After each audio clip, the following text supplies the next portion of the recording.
जब काम बनना होता है ना, तभी देवता निकट जाते हैं। वैसे अपनी जान की रक्षा खुद करते हैं।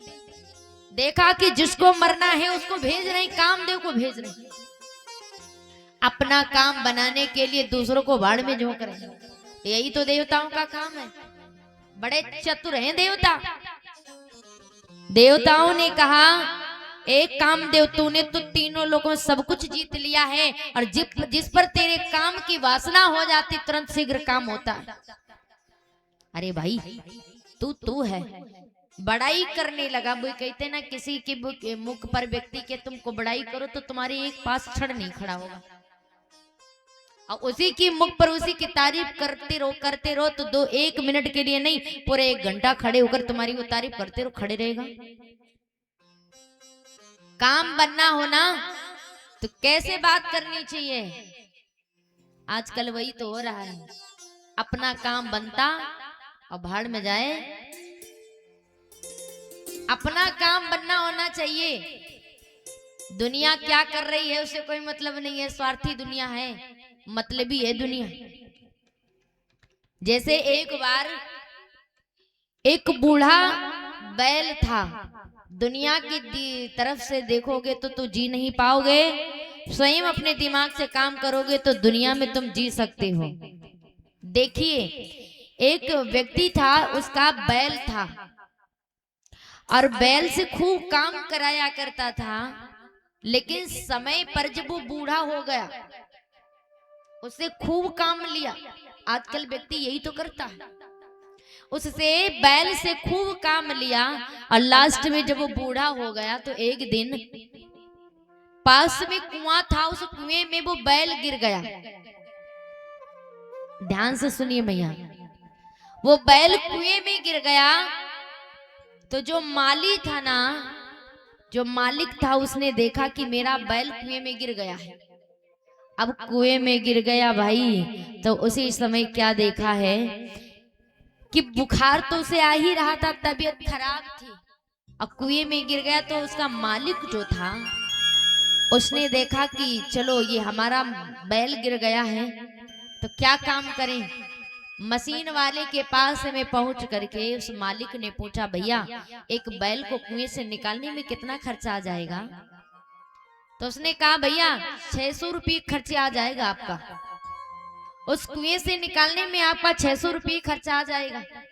उस मालिक ने मन में विचार किया, तो बूढ़ा तो हो ही गया है, अब कुछ नहीं, आज नहीं तो कल नहीं, कल नहीं तो परसों नहीं, अरे एक दिन इसको तो मरना ही है। अब बूढ़ा हो गया, काम तो इससे होता नहीं है, और इसको निकाल करके हमारे 600 रुपये चले जाएंगे। इसको निकालना ठीक नहीं है, नहीं निकलवाते, काम करते हैं, इसको मर जाने दो। 600 के चक्कर में उसको बैल को नहीं निकाल रहा है, काम करवा लिया, काम निकल गया तो वही कहते ना, पहचानते नहीं है। तो बोले अगर इसको निकलवाएंगे तो इतना खर्चा आ जाएगा, और कहाँ, मर जाने दो। उसने क्या किया, उस बैल को नहीं निकलवाया। बोले ये मर जाएगा, सड़ जाएगा, कुएं से बदबू आएगी। तो उपाय भी सोच लिया, क्या क्यों ना इस कुएं को बंद करवा दिया जाए, तो जब मर जाएगा तो महक नहीं आएगा, जब बंद हो जाएगा कूड़ा पड़ जाएगा तो ये महक नहीं आएगा। तो उसने क्या किया, अपने घर का ही कचरा निकाल करके उस कुएं में डालना प्रारंभ कर दिया। बोले जब भर जाएगा तो बदबू नहीं आएगी। अपने घर से कचरा निकाल कर इसमें डालता ही डालता है। ऊपर से जो पड़ोसियों ने और देखा कि जब घर का कूड़ा डाल रहा है तो बाहर वाले भी देखते हैं, तो उसमें कचरा और फेंकना प्रारंभ कर देते हैं। जितना भी गांव का कचरा था, बालू थी, सब उस कुएं में डालना प्रारंभ कर दिया। लेकिन उस बैल ने अपनी बुद्धि से काम लिया। इससे सीख हमें क्या मिलती, जरा ध्यान से सुनिए। और जैसे लोग उसमें बालू, अपने घर का कचरा डालते गए, तो उस बूढ़े बैल ने अपने दिमाग से काम लिया। तो उसने क्या किया, जितना कचरा गिरता था ना, उसके ऊपर पैर रख लेता तो वो उतना ही ऊपर आ जाता। जितना वो कूड़ा डालते उसी के ऊपर पैर रख लेता, उतना ही ऊपर वो आता। एक दिन ऐसा हुआ कि लोग उसमें बालू कचरा जो भी डालते थे, उसी के सहारे से वो बूढ़ा बैल एक दिन अपने काम में कामयाब हो गया, प्यारे हो गया। और वही कचड़े से वो कुएं से निकल गया बैल, जिससे काम रोज लिया करता था, लास्ट में उसको निकाला नहीं, मर जाने के लिए छोड़ दिया। इसीलिए बोलते हैं लोग, दुनिया की कचड़े को तो फेंकेंगे लेकिन जीना हमको है, अपनी तरीके से जीना। लोग तो भला बुरा कहेंगे मुझको, अच्छा करोगे तब भी तुमको चार बातें सुनाएंगे, और अगर बुरा करोगे तो भी तुम पर कचड़ा और कूड़ा फेंकेंगे। लेकिन जीना अपनी और तरीके से। जैसे कहते हैं ना, एक बाप और बेटा गधे को लेकर जा रहे थे, थोड़ा दूर चले तो एक व्यक्ति ने कहा, अरे कितने बड़े मूर्ख तुम हो कि तुम्हारे पास में गधा है और फिर भी तुम पैदल चल रहे। बाप और बेटा ने दोनों गधे पे सवारी की, बैठ गए दोनों। फिर कुछ देर आगे चले, फिर किसी ने कहा, अरे देखो तो कितने हट्टे कट्टे हैं और बेचारा गधा मरा जा रहा है बोझ को ढोते ढोते। दोनों उतर गए। अब पुत्र ने कहा, पिताजी आप बूढ़े हैं, आप बैल पर बैठ जाओ। तो भाई पिताजी बैल उस पे गधे पे बैठ गए। ध्यान से सुनिए, पिताजी गधे पर बैठ गए, अब पुत्र पैदल चलने लगा। तो दूसरा एक व्यक्ति मिला के लिए, कितना बड़ा मूर्ख है, देखो तो सही, कितना कोमल पुत्र, और अपना हट्टा कट्टा बैठा गधा पे और अपने पुत्र को पैदल चला रहा है। अब पिता गधे से नीचे उतर आया। अब गधे से नीचे उतर आया, पुत्र को बिठा दिया। अब पुत्र को बिठा दिया गधे पे, तो गधे को लेकर के पिता चलने लगा। फिर थोड़ा दूर आगे पहुंचे, फिर एक व्यक्ति ने कहा, देखो तो सही, तुझे शर्म नहीं आती, बूढ़े बाप को नीचे चला रहा है और खुद बैठ करके सवारी काट रहा है। अब पिता और पुत्र दुनिया के ताने सुन सुनकर परेशान हो गए। बोले कि क्या करें? बोले दोनों नहीं बैठते हैं। अब गधे के उल्टा पैर बांधे दोनों, और उल्टा बांध के पुत्र और पिता उस गधे को अपने कंधे पर लाद कर चलने लगे। तो ये कहते हैं अपने दिमाग से सोचना चाहिए ना कि दुनिया तो कुछ भी बोलेगा, अच्छा करोगे तो भी और बुरा करोगे तो भी, जीने नहीं देंगे तुमको। इसलिए दिमाग से काम करना चाहिए। बोली गोविंद भगवान की, सच्ची दरबार की जय हो। तो आज उसी समय कामदेव जी को मीठी मीठी बातों से उनकी बड़ाई करना प्रारंभ कर दी देवताओं ने। इतनी बड़ाई कर दी कि कामदेव कहने लगे हैं, देवता हम समझते हैं कि तुमने जो हमें काम सौंपा है वो सरल नहीं, बहुत कठिन है। इसका मतलब तुम जानते? बोले देवता जानता हूं, ये करना बहुत जरूरी है। अगर आप नहीं गए ना तो ना ही उनकी समाधि टूटेगी और ना ही वो तारकासुर का वध होगा। क्या तुम चाहते हो वो तारकासुर का वध ना हो? तो तुम जाइए और जाकर के भोले बाबा की समाधि को भंग करिए। आज कामदेव ने कहा, ठीक है देवताओं, जान तो हम रहे हैं लेकिन पुनः लौटकर नहीं आ पाएंगे।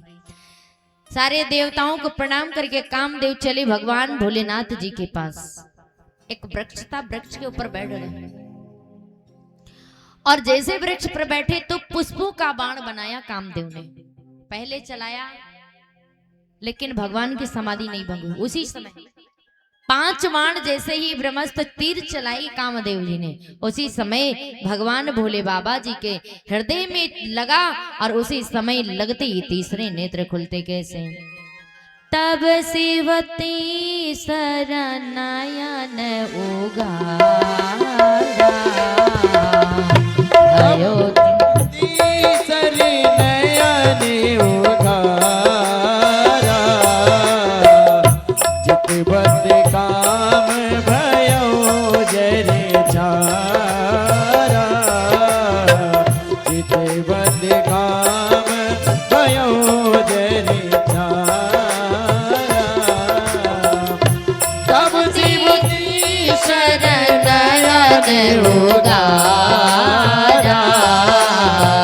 चितवत काम भयो जग छारा।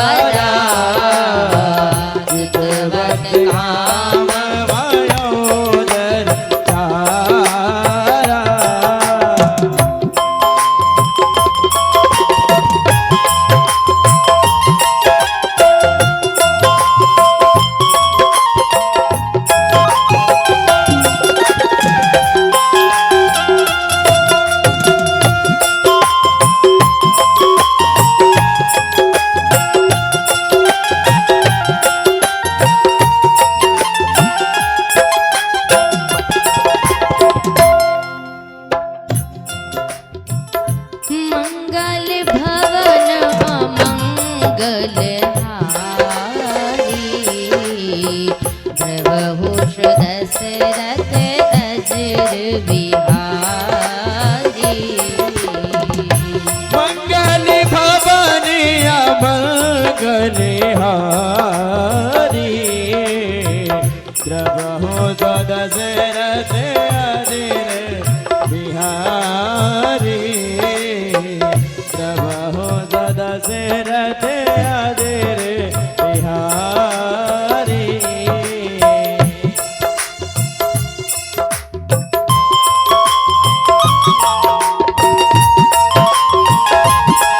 जय हो।